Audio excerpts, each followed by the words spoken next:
tulikuwa tukipigania kwa Azimio, kwamba tumempa ruhusa baba aendelee nayo. Sisi kama Kilifi County na tunaunga mkono wale wengine ambao tayari ashashauriana nao kwamba aendelee, kwa sababu Kenya hii ni yetu sote pamoja, na hatuwezi kusema hata tukikaa kando ikiharibika bado tutalaumiwa tu. Kwa afadhali turekebishe tukiwa hapo ndani. Tumempa uwezo baba aendelee, atuwakilishe na tunajua. Ladies and gentlemen, is it leadership or greed and creed? Because Raila Odinga has been transacting a political business very strangely. Sometimes he comes up with very weird decisions and the unthinkables. Sometimes they work for him or even against him. And this could also form part of his failures to clinch the top seat of this country. Some decisions have cost him. As much as he makes them and corrects them, they also anger his political followers. And this has demoralized the voting force, which give birth to what many political analysts term as voter apathy in Raila Odinga's stronghold. It's like there is no hope. They only take what comes, and they are used to it. William Ruto and Raila Odinga is now a fact and crystal clear that they are going to work. There is no worry about it. There is no doubt. But the question is, what is the motive? Or what is motivating Raila Odinga to go into this government, even if his supporters and close allies and other leaders and Kenyans are telling him that this could be the worst decision to make in his political career? But he is so determined to enter into a working relationship with Ruto's government. Listen to Gideon Maitha Mung'aro. Listen to what Mung'aro is saying. Nafurahi kwamba tumekuwa na mkutano wa mashauriano na party leader wetu na viongozi wa Kilifi, tukiwemo wabunge na MCAs wa chama na viongozi machairmen wa chama na coordinators wa Kilifi County.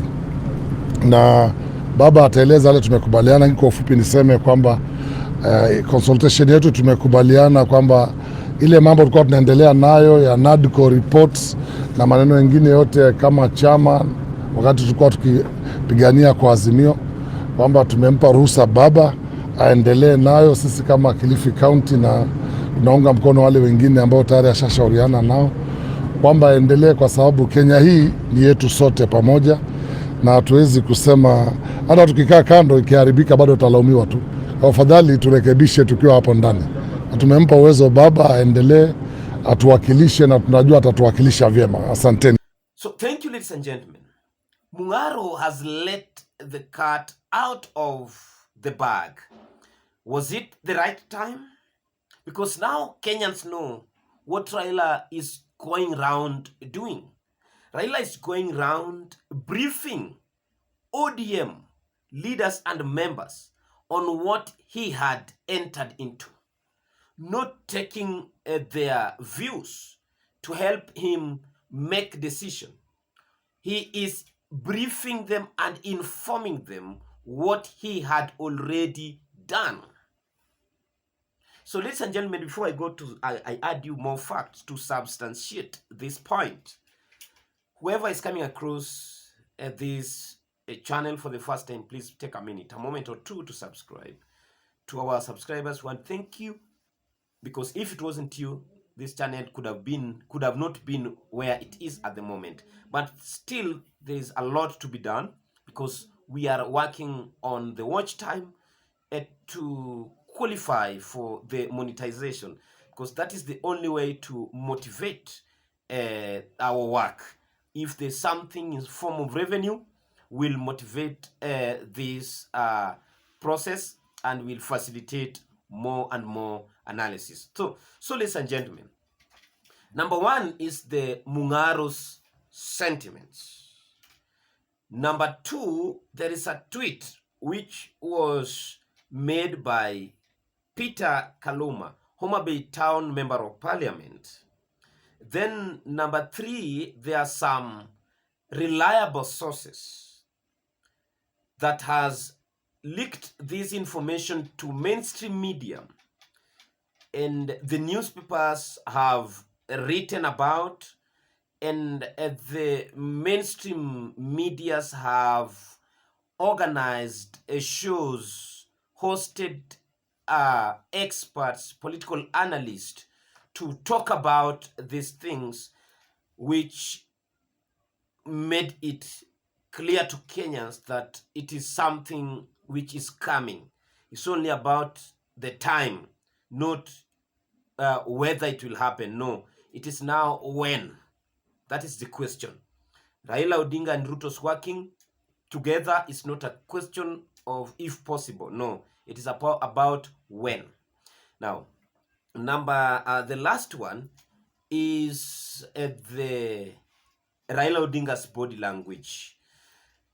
Now, let me start with Mungaro's sentiment. Mungaro's sentiment, just as they are clear, Mungaro is saying that we have given Raila go ahead.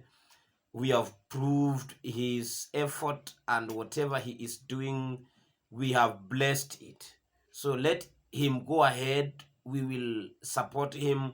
He is representing us because this is our country. And even if we stay out of the government, we will still be blamed. So that is clear that ODM is in this thing, and they are going it without any second thought. Number two, the Homa Bay Town Member of Parliament, Peter Kaluma's tweet. This is what Kaluma's tweet said, and I will just read part of it. I will not read it all because it's long. I only want to read the part which touches on what I'm talking about. He quotes Collins Ojuok. This week, the political scene will be pregnant with expectations of a Raila Ruto deal. Unfortunately, for certain serving CSS, this will mark the end of their tour of duty, which means somebody is going home. Some ministers are going to be fired again. Let me continue reading. Good thing is that just like with the National Accord government formed in 2008, the Raila half of cabinet will be most inclusive, incorporating the face of Kenya, because ODM is the only party with the ability to do so. First, we make no apology for joining the government. In fact, we invite anyone who has a problem, blah, blah, blah, continue. So that part is what is interesting me to talk about. So Kaluma is not just any other person. Kaluma is not just spewing the venom of rumors about ODM going to parliament. It's something which is there. He is speaking the facts, maybe on the right platform or at the wrong time, or maybe he's not the right person to share this, just like he did during the Gen Z's protest. He was so vocal about Raila and ODM joining the government. And actually, just as he was persistent and consistent about talking so, that is what happened in the fullness of time. So this one also substantiates this fact that Raila-Ruto unity is something which cannot be doubted now. It's something which is ready and anytime will be announced.